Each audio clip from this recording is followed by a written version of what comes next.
Assalamualaikum warahmatullahi wabarakatuh. Bertemu lagi dengan saya Miranti Handayani dalam perkuliahan Pendidikan Kewarganegaraan.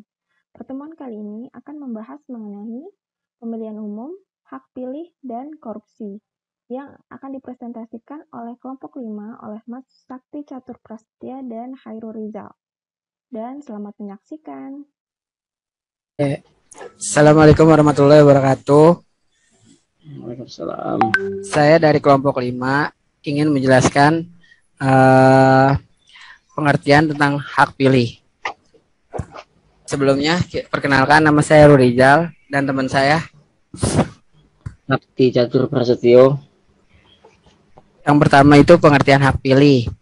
Hak pilih ini terbagi 3 pengertian. Yang pertama, hak penduduk untuk memilih.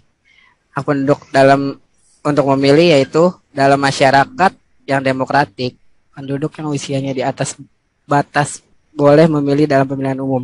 Maksudnya di atas batas boleh itu artinya anak yang sudah usia di atas 17 tahun. Nah, pengertian kedua, hak konstitusional terhadap warga negara yang telah diakui hak atas kedudukan yang sama di hadapan hukum dan pemerintah sebagaimana yang telah dijamin Undang-Undang Dasar 1945. Yang ketiga, hak pilih adalah hak warga negara untuk memilih wakil yang dipilih sebagai wakil di lembaga perwakilan rakyat melalui pemilihan umum dan demokratis. Lanjut. Hak pilih menurut undang-undang. Hak pilih ini diatur di dalam undang-undang. Ada 2 undang-undang yang mengatur tentang hak pilih.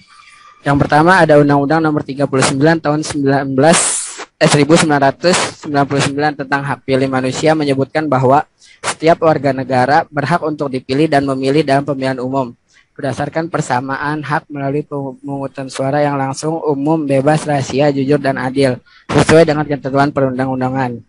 Yang kedua yaitu diatur dalam Undang-Undang Pasal 27 Ayat 1 dan Pasal 22 Undang-Undang 42/2008 serta Pasal 19 Ayat 1 dan Pasal 20 Undang-Undang 8/2012 yang inti permasalahannya adalah soal frasa hak memilih. Pemohon mendalilkan warga negara memilih dalam pemilihan umum merupakan kewajiban. Yang ketiga, pembagian hak pilih. Pembagian hak pilih ini terbagi menjadi 2. Yang pertama yaitu hak pilih pasif adalah hak warga negara untuk dipilih atau menduduki posisi dalam lembaga perwakilan rakyat. Yang kedua yaitu hak pilih aktif. Hak pilih aktif adalah hak warga negara untuk memilih wakil dalam lembaga perwakilan rakyat yang masing-masing hak wajib memenuhi berbagai persyaratan yang telah ditentukan.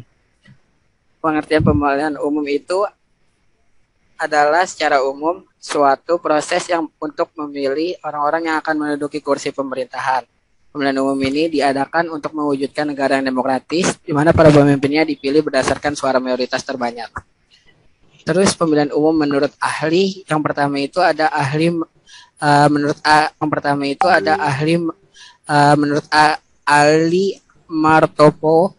Pengertian pemilu sebagai berikut. Pada hakikatnya pemilu adalah sarana yang tersedia bagi rakyat untuk menjalankan kedaulatannya sesuai dengan asas yang bermaksud dalam pembukaan Undang-Undang 1945, Undang-Undang Dasar 1945.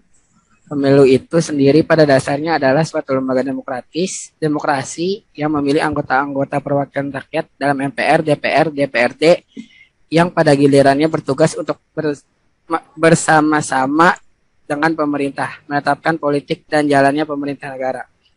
Selanjutnya dilanjutkan oleh Sakti. Asas-asas dalam pemilihan umum. Yang pertama langsung. Langsung itu berarti masyarakat sebagai pemilih memiliki hak untuk memilih secara langsung dalam pemilihan umum sesuai dengan keinginan diri sendiri tanpa ada perantara. Lalu umum, penjelasan dari umum ini, pemilihan umum berlaku untuk seluruh warga negara yang memenuhi persyaratan tanpa membeda-bedakan agama, suku, ras, jenis kelamin, golongan, pekerjaan, kedaerahan, dan status sosial yang lainnya. Bebas. Seluruh warga negara yang memenuhi persyaratan sebagai pemilih pada pemilihan umum bebas menentukan siapa saja yang akan dicoblos untuk membawa aspirasinya tanpa ada tekanan dan paksaan dari siapapun. Lanjut, rahasia berarti dalam menentukan pilihannya, pemilih dijamin kerahasiaan pilihannya. Pemilih memberikan suaranya pada surat 23 suara dengan tidak dapat diketahui oleh orang lain kepada siapapun suaranya diberikan. Lalu jujur, semua pihak yang terkait dengan pemilu harus bertindak dan juga bersikap jujur sesuai dengan peraturan perundang-undangan yang berlaku. Adil. Adil berarti dalam pelaksanaan pemilu, setiap pemilih dan peserta pemilihan umum mendapat perlakuan yang sama, serta bebas dari kecurangan pihak manapun. Lanjut, tujuan dan fungsi pemilihan umum.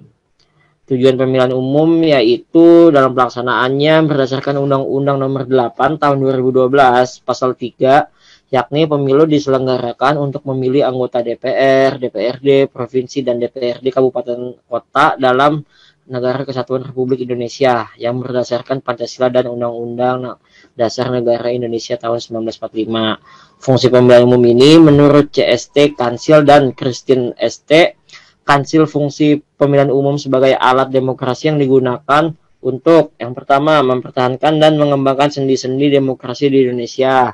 Kedua, mencapai suatu masyarakat yang adil dan makmur berdasarkan Pancasila, keadilan sosial bagi seluruh rakyat Indonesia. Nah, yang ketiga, menjamin suksesnya perjuangan Orde Baru, yaitu tegaknya Pancasila dan dipertahankannya Undang-Undang Dasar 1945. Lanjut, di sini pengertian anti korupsi dan pendidikan anti korupsi. Anti korupsi itu merupakan kebijakan untuk mencegah dan menghilangkan peluang bagi berkembangnya korupsi. Lalu pendidikan anti korupsi adalah tindakan untuk mengendalikan dan mengurangi korupsi berupa keseluruhan upaya untuk mendorong generasi mendatang untuk mengembangkan sikap menolak secara tegas terhadap setiap bentuk korupsi. Nilai-nilai anti korupsi. Yang pertama, kejujuran. Menurut Sugono, kata jujur dapat didefinisikan sebagai lurus hati, tidak berbohong, dan tidak curang. Jujur adalah salah satu sifat yang sangat penting bagi kehidupan mahasiswa.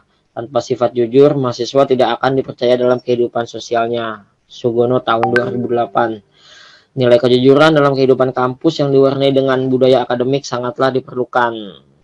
Lanjut ke kepedulian. Menurut Sugono, definisi kata peduli adalah mengindahkan, memperhatikan, dan menghiraukan. Sugono 2008. Nilai kepedulian sangat penting bagi seorang mahasiswa dalam kehidupan di kampus dan di masyarakat.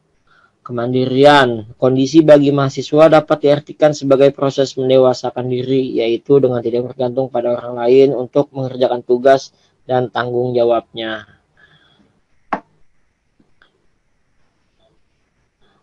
Nah, di sini dijelaskan prinsip-prinsip anti korupsi. Yang pertama, akuntabilitas. Akuntabilitas, kesesuaian antara aturan dan pelaksanaan kerja.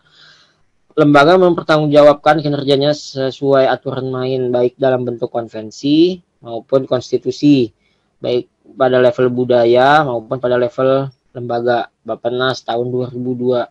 Transparansi. Prinsip transparansi ini penting karena pemberantasan korupsi dimulai dari transparansi dan mengharuskan semua proses kebijakan dilakukan secara terbuka, sehingga segala bentuk penyimpangan dapat diketahui oleh publik. Prasojo tahun 2007. Selain itu, transparansi menjadi pintu masuk sekaligus kontrol bagi seluruh proses dinamika struktural kelembagaan. Kewajaran. Prinsip fairness atau kewajaran ini ditujukan untuk mencegah terjadinya manipulasi atau ketidakwajaran dalam penganggaran, baik dalam bentuk markup maupun ketidakwajaran lainnya. Sifat-sifat prinsip kewajaran ini terdiri dari 5 hal. 5 hal penting, yaitu komprehensif dan disiplin, fleksibilitas, terprediksi, kejujuran, dan informatif. Oke, paling itu saja yang kelompok kami bisa jelaskan. Kurang lebihnya mohon maaf.